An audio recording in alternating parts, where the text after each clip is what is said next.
I have my hot cocoa. I don't. I don't. I have my monocle. What's it called? Magnifying glass. I have my. Why do you have a magnifying glass? Because we're detectives. Oh, for the detecting element. I was thinking of the Christmas element still. No. Hot cocoa, my magnifying glass, my black light. I have my emergency mistletoe supply. Yeah, my supply fully prepared, just in case I need an emergency smooch. You know what I'm saying? I need an emergency, really creepy way of trying to get someone to kiss you. Frankly, tell me about it. Luckily, in these two films, there were no mistletoes, so we were saved. We were saved from that. But that implies that then the point is that we are hunting down the mistletoe, which I don't think is what we're doing. No, we're not hunting down the mistletoe. What we're doing is we're connecting the two movies together, but we're not connecting them because they've already been connected. This has been planned out long before we ever got our very astute detective fingers on these films. Yes. This has been planned out for years and years. By the executives over at Hallmark. What Hallmark has done for us is created a HCU, if you will, a Hallmark Cinematic Universe. And I think first of all, who are you, mysterious voice in my ear? Who am I? Yes. Hi, I'm Trey Plotnicki. I got my degree in mistletoe mastery. Mistletoe debauchery, mind you. I forgot what my major is. And who are you, other mysterious voice that sounds a little bit like mine? I'm Daniel Kunkel. I, of course, hold an MFA in Holly Jolly Cheer. I was very honored I did an internship at the North Pole under Santa himself. That was Santa. great. Yeah, that was really, really great. Now, do you know the real Santa, or do you know one of those fake Santas that just plays one? I know the real Santa. Okay. Who I think is portrayed wonderfully in our first film this week, our very first HCU film. So what are we doing here? We've teased and we've tiptoed around. I want to know I want to get down to brass tacks and figure out what we're doing here. Of course, the night before Christmas was directed by James Orr, who's a man of many names, I think, because as we know, every Hallmark movie is directed by the same person and written by the same person. And that person was grown in a lab somewhere. So the night before Christmas, the town that Christmas forgot, and all subsequent other Hallmark related films, they are connected in some way. And it is our job to discern how they are linked. So I think a good place to start with all Christmas movies, if we're looking for ways to connect, is Santa himself. Yes, absolutely. So do you want to talk about Santa's role in The Night Before Christmas? Santa's role in The Night Before Christmas, I actually have a theory about his role. He is presented to us as a man who is very reliant on other people, notably the elves, to prepare his route, to prepare his presents. He's very dependent on all these other people. I don't think that's the real Santa, though. I think we are no doubt that in this universe that's being presented to us, this is supposed to be the real Santa. I think the real Santa, though, he's playing fifth dimensional chess on everybody. Because in this movie, his head elf accidentally, how do you mess this up, sends him out the day before Christmas. The day before Christmas. So he gets sent out early, which, A, it's the head elf's job, and B, I just don't think you mess this up. And what's the head elf's name? Nigel. Yeah, Nigel Thumb, which is for one, hysterically offensive name for a little person, I would say. Thumb, his last name. So yeah, we're starting off strong with some bad names. Remind me to bring that up with our second film here. You got it. But Santa gets sent out a day early. He gets amnesia. And it is now a family's job to both locate his magic sack of presents, find his sleigh, fix his sleigh, And re-jog his memory. and rejog his memory. So yeah, Nigel shows up and is like, "Yo, you've got Santa on your couch." And his family's like, "No, we don't. That's just some poor man who passed out in our driveway." And so yeah, so then they have to. So Nigel's like, "Okay, well, Santa's forgotten his memory. He's lost his memory. If we show him the bag, though, he'll remember because the bag is like his main thing." It's the thing that will do it, that will remind him he's Santa. And also I think I need to emphasize that he didn't just get amnesia or like lose his memory. He crash landed into a residential area, like a home, you know? Like he was in a bush, right? It's like the beginning of the Santa Claus, but without the murder aspect of killing Santa. Yeah, brain damage, probably. Yeah. So yeah, that's the story we're told, and there's a whole emotional element about a family rediscovering connection. Whatever, I don't care. I don't. That's not true. I think Santa's faking it. I think Santa is absolutely faking amnesia to try and bring this family closer together, which he does. He succeeds because Santa always. That is one of the rules of this universe. I believe is that Santa will always succeed. Right. And so he is faking all of this just to bring this family closer together. Which is a big risk, considering if they don't get back, like if they don't stay together, if they don't rekindle their love for each other, there's no Christmas for anyone. They constantly reiterate that fact. Yeah, especially, the stakes are high for Christmas. This has been said over and over again, I'm sure. But the fact that the parents don't believe in Santa Claus, right? It's a Christmas movie. Come on, like we get it. They don't believe in Santa, like, you know, like that's just a trope at this point. The fact that they don't believe in Santa, say they didn't get their kids anything for Christmas, but somehow there's still presents in the house for Christmas every year, and they still don't believe in Santa. That's my thing. Okay. Like, no, the parents are never asking how these presents get there. Whatever. You know? The one misstep I think they made with an otherwise amazing opening to a Hallmark Cinematic Universe is they've created the most powerful piece of like plot device ever in Santa's gift bag. Santa's gift bag, for those of you who aren't aware, in this universe, every time you reach into the bag, you pull out the present that you need the most. Like, that's what you need. Which so is there's sick. There's a plot. Yeah, that's crazy powerful. Yeah. So the dad at one point is asked by the elf to order an altimeter for Santa's sleigh. Because the dad, they never say his job. I wrote down that he's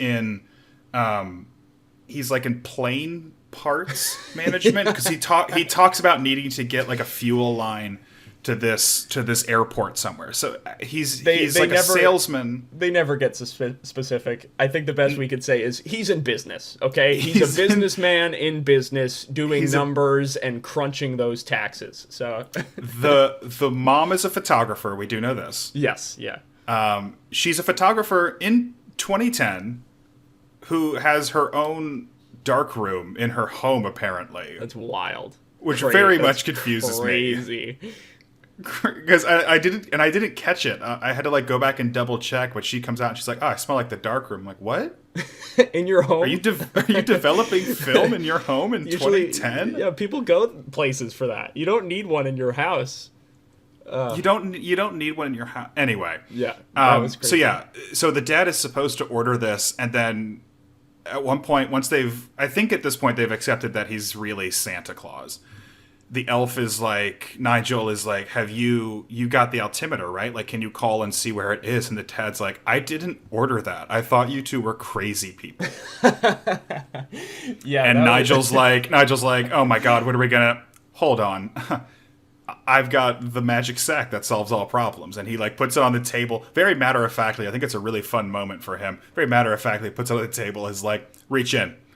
And the dad's like, there's not an altimeter in there. He's like, no, just do it. Trust me. Here's Nigel really showing his hand as an incredibly powerful character, I think. He's an angry man, first of all. He's about to assault a security guard at one point for not letting the real Santa take part in a Santa lookalike contest. Yeah.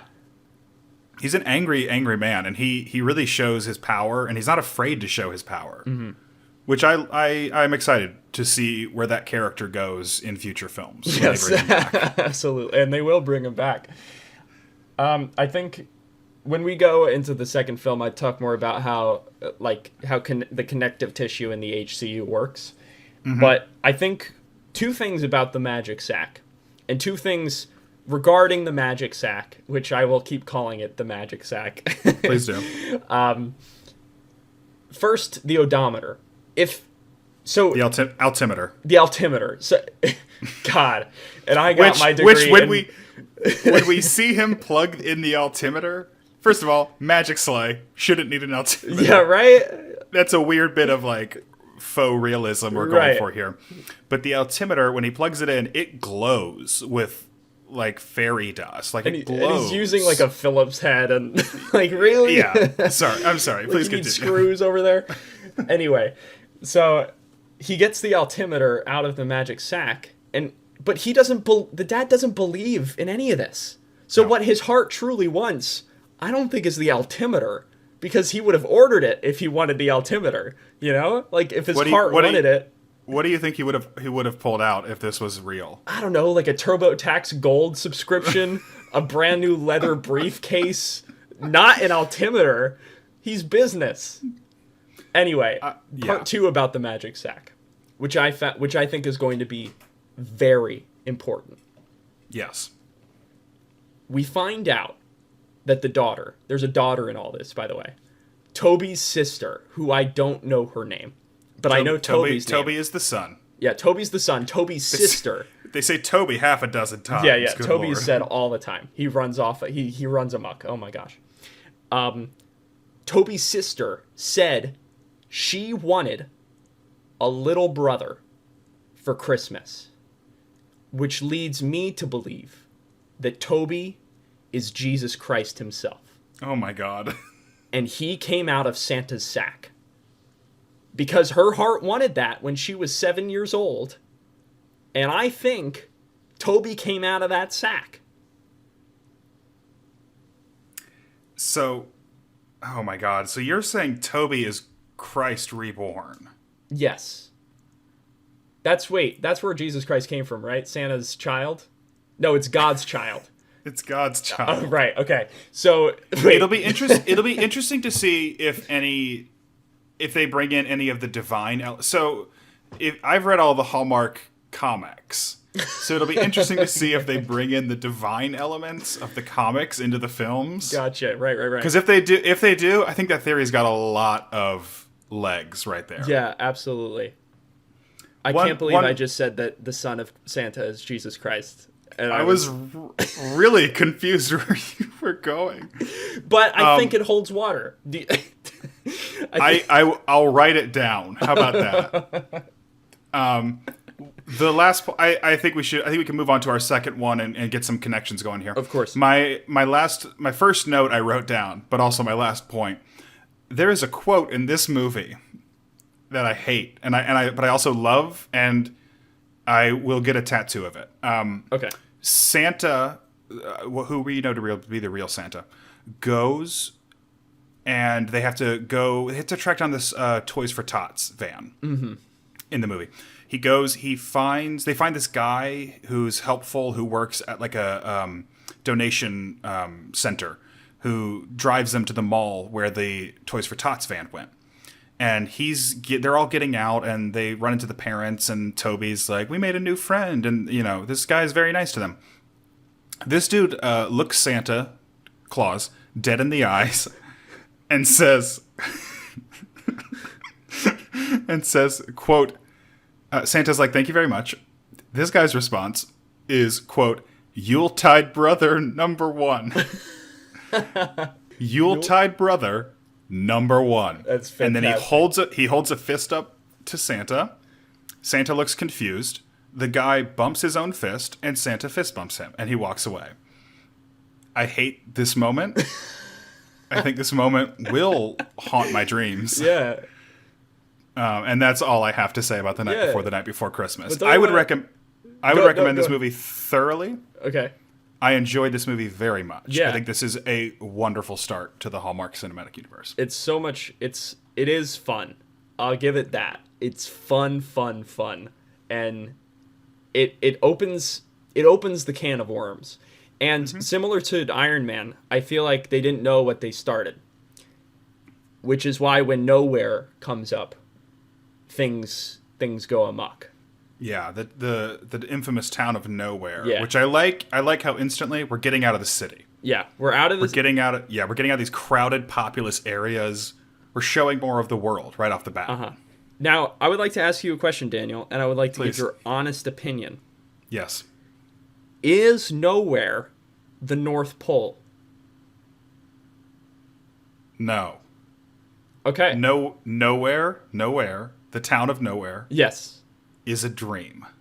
Okay. Whose dream? Ooh. Honestly, I think it's the father's. Interesting. So this is okay. Wait, we're riffing right now. Okay. This is what I think the connection is. Interesting. So the father in The Town That Christmas Forgot and The Okay. Night Before Christmas are both played by Rick Roberts, Yes. who's wonderful. Seems like he's having a great time making these movies. Yeah, I will say it seems like he's having way more of a blast in The Town Christmas Forgot than he was having in the first one. I think the character is a lot stiffer. I Yeah. think the character is a lot more rigid. I think I'm going to come back to that. Okay, now I think maybe that The Town Christmas Forgot is all a dream inside the head of the father from The Night Before Christmas. Gotcha. And I think because they're very similar characters in the family. But they serve a role. He serves a role as lesson learned. Like he learned his lesson from The Night Before Christmas. And now he's spreading the Yuletide cheer and encouraging the Yuletide cheer as a proper ordained Yuletide brother in The Town That Christmas Forgot. Okay, so you're saying it's not a dream. You're saying it is the same character, in fact. We've just No, sorry. No. It's okay.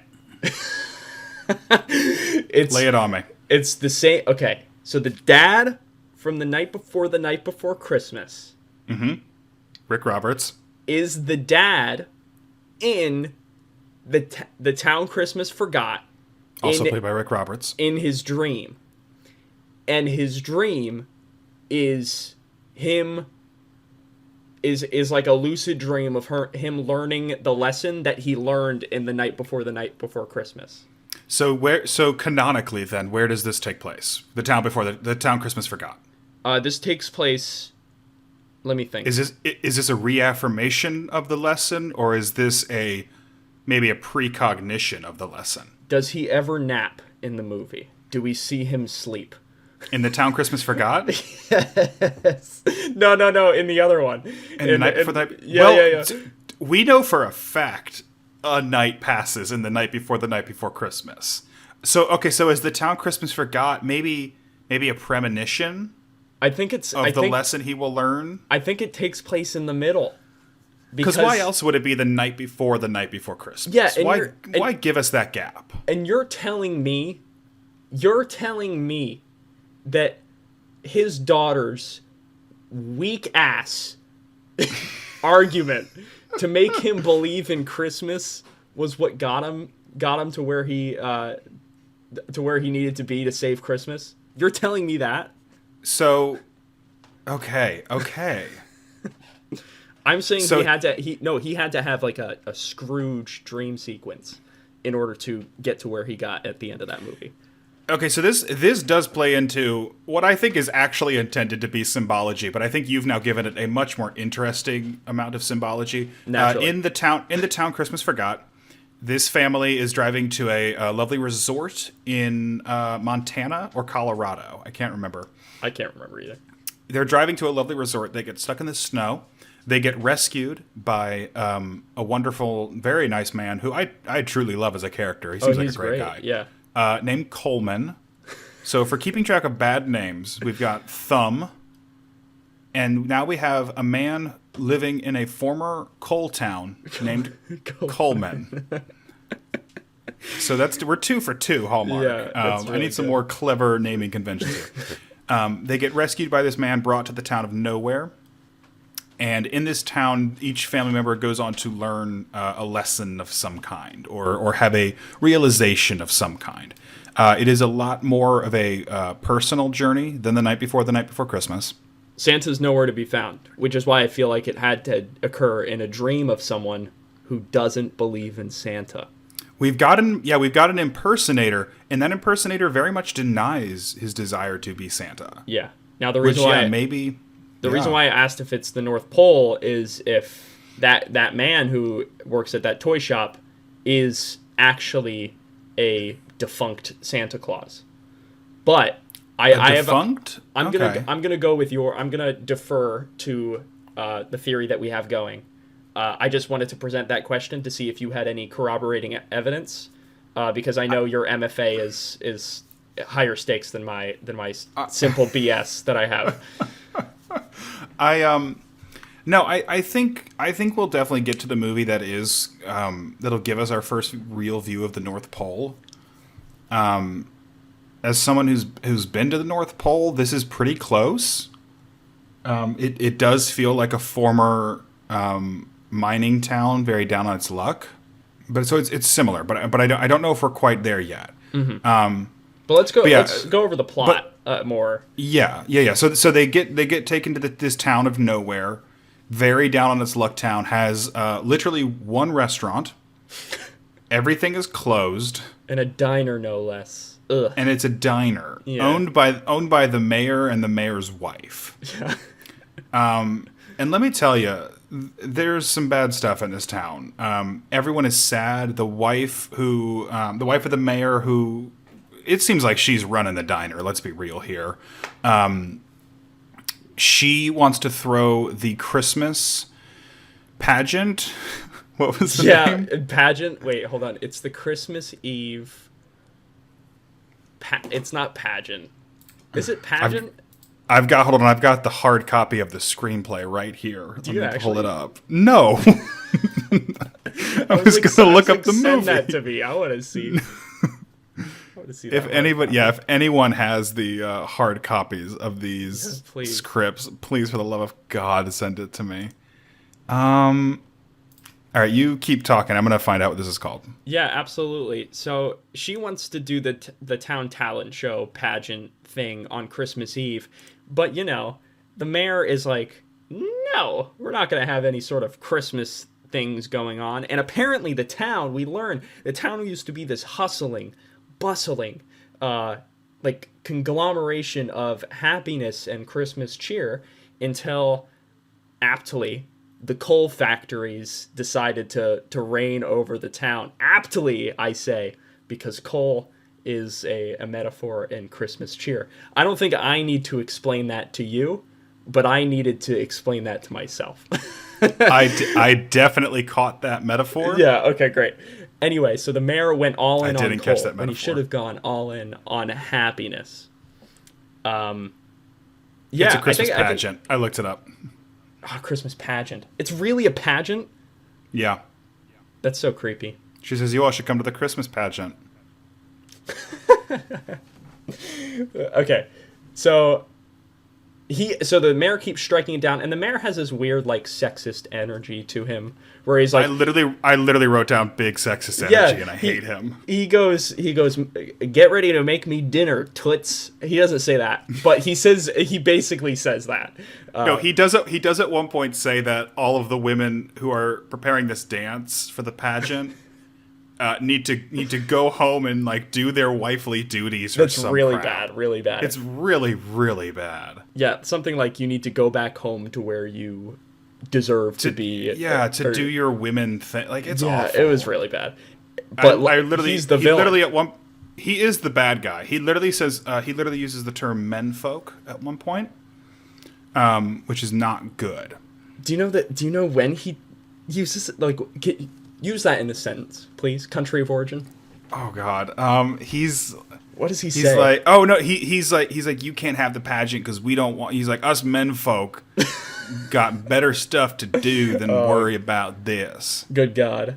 Yeah, all the men seem like they're real gemstones in this movie. This is a town. You talk about a town that needs a therapist in it. Yeah. It's this town. It is the town of nowhere. So the mayor tells the waitress at the diner, who is also his wife, that you need a permit. You need a permit to use the high school for your Christmas pageant. Now, Daniel. Spoiler alert, they don't need a... Yeah, they don't. They Daniel, never get one. They put it on at the end. They put it on matter. anyway, right? And there's no, like, confrontation or anything like that between... No. They just put it on, even without the family coming in. I thought I missed something, by the way. I was like, no. Did I miss something and I'm going to have to watch, like... Because all of a sudden we're at the pageant and I'm like, wait, I thought they couldn't do the pageant. Which is why... I finished watching this movie 20 minutes before we started recording. You missed nothing. Which is why, once again, you know how dreams have this funny way of kind of putting you in one place and then all of a sudden you're in another place without really explanation. Mm-hmm. What a remarkable way to say that we are in a dream from the creators of the HCU. Let me ask you something. Do we ever see the dad interact with anyone besides the family and people in nowhere? No, he doesn't go into the gas station. They stop at a gas station after they leave nowhere. The kids go in. The dad does not go in. Dad does not go in. No, you're right. I think it's a dream. And it's honestly, think about this metaphor. So the dad and Coleman go over to one of the coal mines, right? Yeah. To like look around or something. They go to give cookies to the one man who is there. We don't really get explained what he does at the abandoned coal mine. But they go there and he falls in the pit. And Coleman does. Yeah, Coleman falls in the pit, and I was like, "Oh my God, he's dead! He's literally dead. They killed someone." He looks dead. Yeah, they literally killed a guy.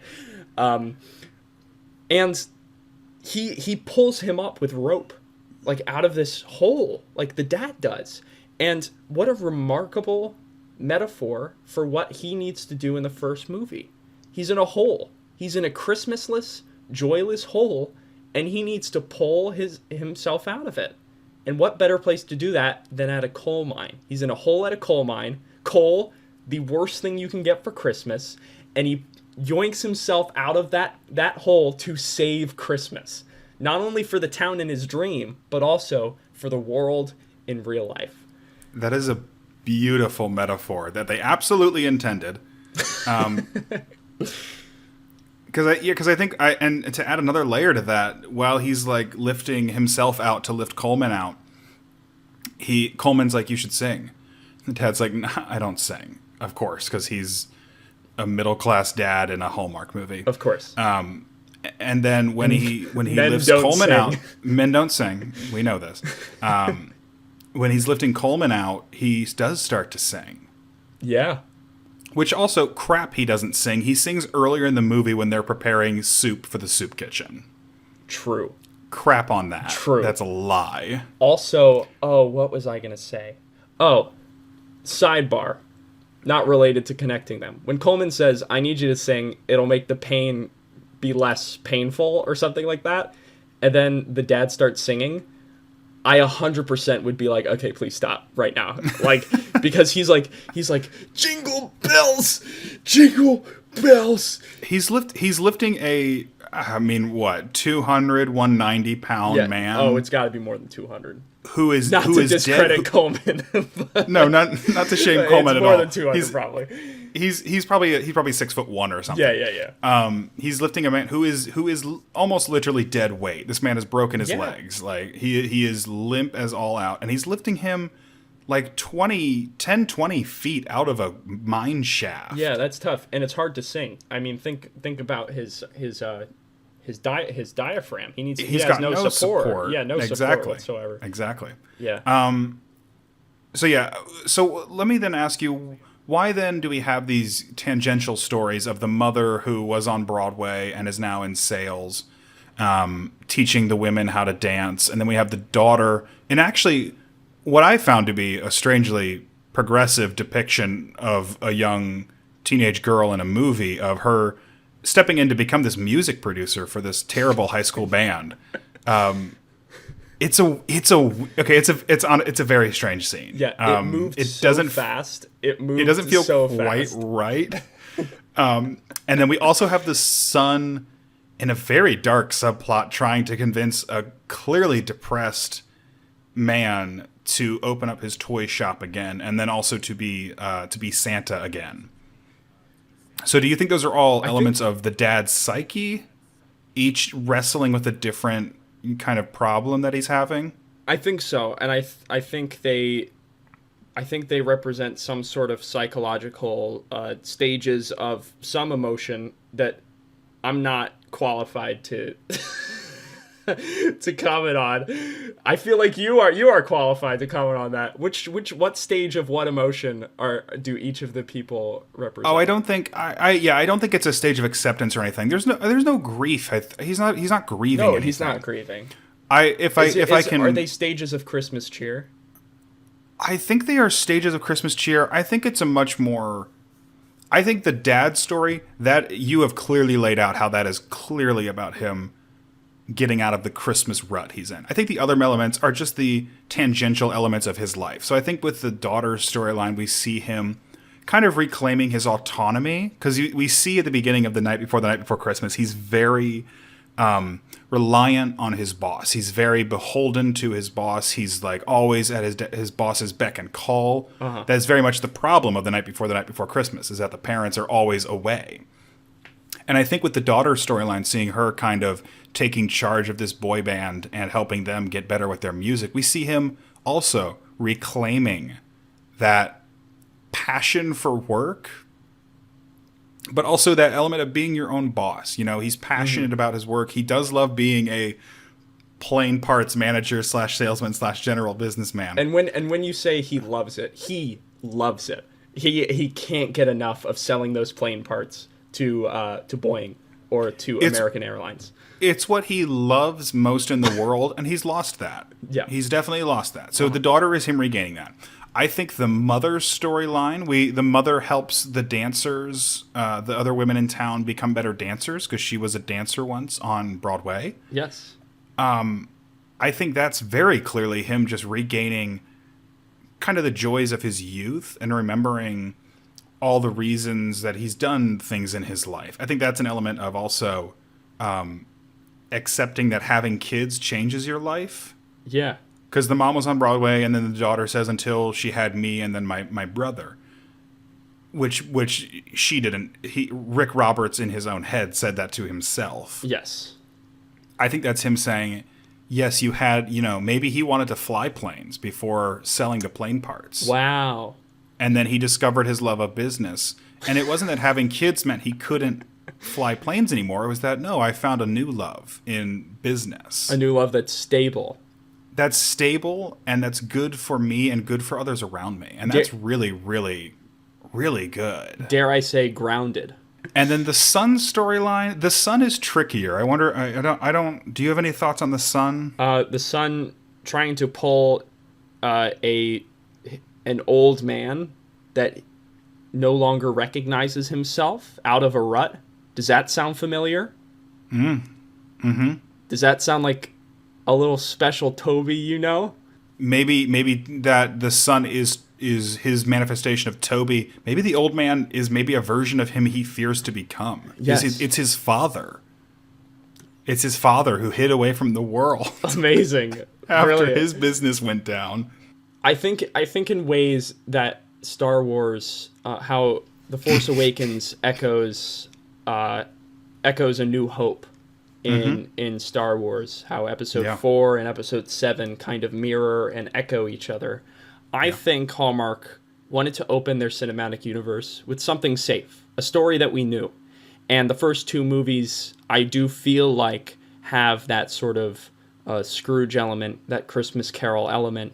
And they wanted to make sure viewers were on board with a story that felt familiar to them. So I think that's why we find ourselves with A Night Before Christmas and The Town Christmas Forgot relating like this. Absolutely. And I think this is abundantly clear to anyone who's seen the movies even once. Yeah, I mean, we also like talk about getting some heavy hitters right off the bat. We got Jennifer Beals in The Night Before I Christmas. couldn't believe my eyes. That was She's great. Yeah, she's great. I love R.D. Reed. I think he's a great first outing for the character of Santa Claus. The humble omnipotence is, I think, what is something that is so difficult to capture with a good Santa, and I think the HCU is going to nail that every single time. And that's why I think in The Night Before Christmas, he's faking. Yeah, humble omnipotence. RD nails that. Which exactly what you're saying. He nails that, like that slight wink each time, you know? And slight little, yeah, no, I definitely forgot everything. Wink, wink, wink, wink, wink. And Toby also nailing the whole water to wine thing. There's a man in the town Christmas forgot at the talent show. Okay. Who is a juggler? And Trey, you are a juggler. Yeah, do you want me to give What my I review? really want to bring up is the fact of this man has the confidence to go out. He bought the juggling balls. He bought the juggling pins. They're expensive. Those are expensive. They're pricey items. Yeah. Those are pricey items. And I think most expensive of all, he bought a court jester outfit. And he went out there and he humiliated himself. And he does not know how to juggle. I think him, the actor, though, knows how to juggle. And he was like, yeah, I can juggle, but like I know how to do a good faking it. One thing he did to have like a good faking it, nobody is going to be able to see this, but he does this. I'm going to act it out and explain what I'm doing. He does this thing where when he's juggling the pins, he juggles the pins, and then he throws one up high into the air, and he like Trey's fumbles juggling it. the pins right now. He like fumbles it in the air, and then he like checks like 6 times up in the air to make sure the pin isn't still up there. And like, he knows about gravity. He knows the pin isn't going to stay up in the air for like 10, 15 seconds. It's up and it's down. So you're saying it's a bit. You're saying it's a lie. I'm saying it's a bit. Wow. I'm saying he bought those things as a bit, which like, I mean, what a bad time to have a bit. Yeah, I know. In a pageant that the town doesn't want to have. Everyone's super depressed. No one has any money, and you go all in on this juggling bit. Yeah, tell me about it. Yeah, I'm all for like $50 jokes. You know what I'm saying? That was a $50 joke, not at the right time. That's like a flex joke. You know what I'm saying? No. Trey, I think this is a great start to us unraveling this long, long thread. I'm looking at the list of movies. I think I read an article somewhere that halfway through 2011 is when they ended Phase 1. Oh.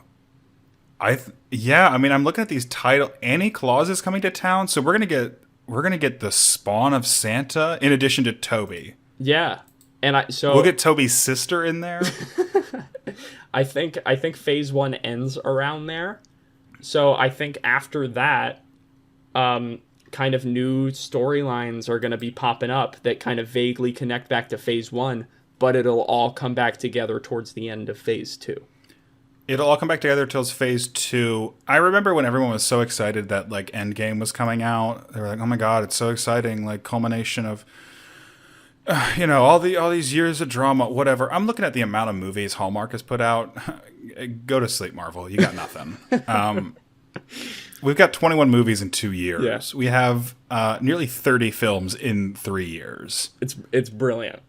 It's okay, fine. By the time Marvel had their first Endgame, Hallmark was like, we've had 3. We've had 3 total Endgames. I think we've had 3 Endgames that also watched Justice League and Rise of Skywalker, and like were made while the editor was watching Citizen Kane in the background. Like, get over yourself. Well, they also just announced the end of their 15th phase, I think.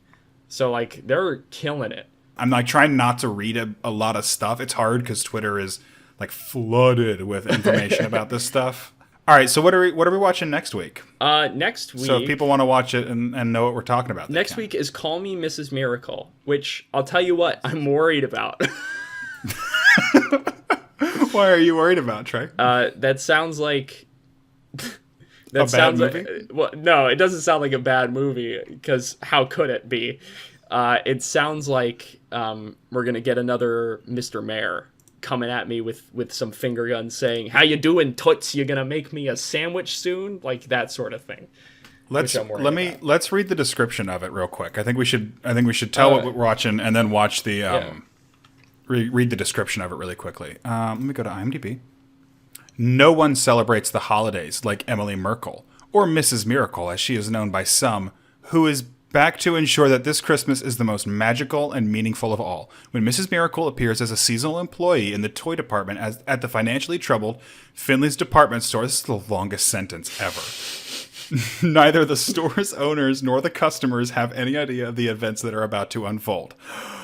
Just when it seemed Christmas might not come at all this year, Fenley's favorite employee proves that they don't call her Mrs. Miracle for nothing. So we're getting a second omniscient character in addition to Santa Claus, it seems like. Brilliant. And her name is Mrs. Miracle. Mrs. Miracle. Maybe I don't want to like set things in stone. I'm getting maybe she's Mrs. Claus, maybe. Interesting. That's an interesting theory. We'll have to see next week. And also, what a fantastic introduction. The first solo character introduced being the dad, whose name is Wayne Fox. That's a good name. Yeah, Wayne Fox. Yeah, for some reason they're called the Benson family in The Town Christmas Forgot. I don't know. Maybe someone with a psych degree can tell us some of the deeper meanings there. But yeah, Wayne Fox, great first solo movie. I'm excited to hear about Mrs. Miracle. Me too. And how she relates into all of this, and how she will relate into all of this. Yeah, what we're gonna get in a way, the kernels that get set up are almost more tantalizing than the actual current mysteries. Precisely. Setting up those future little mysteries. Yeah, and the tie-in for Mrs. Miracle might not come in until the film after that. But we are not here. We are here to speculate, and we are here as students to uncover this for you. And I think there's a lot we can all learn as filmmakers, but also as people from these experiences. Absolutely. Yeah. I pray at the mistletoe 3 or 4 times a day. And that's just what you need to do with my BS in mistletoe studies. I think I've said I've had a BS in like 6 different things. You have 6 different BS. We'll sort it out later. Yeah, some may say I'm full of BS. That's our show. So you're proud of that one? Are you really proud of that one, huh? Trying to get that sign-off joke, huh? All right, yeah. So that's our show. Stay jingling and stay jolly. Thanks for listening. Jingle, jingle, jingle, jingle, outro music. It's copyrighted.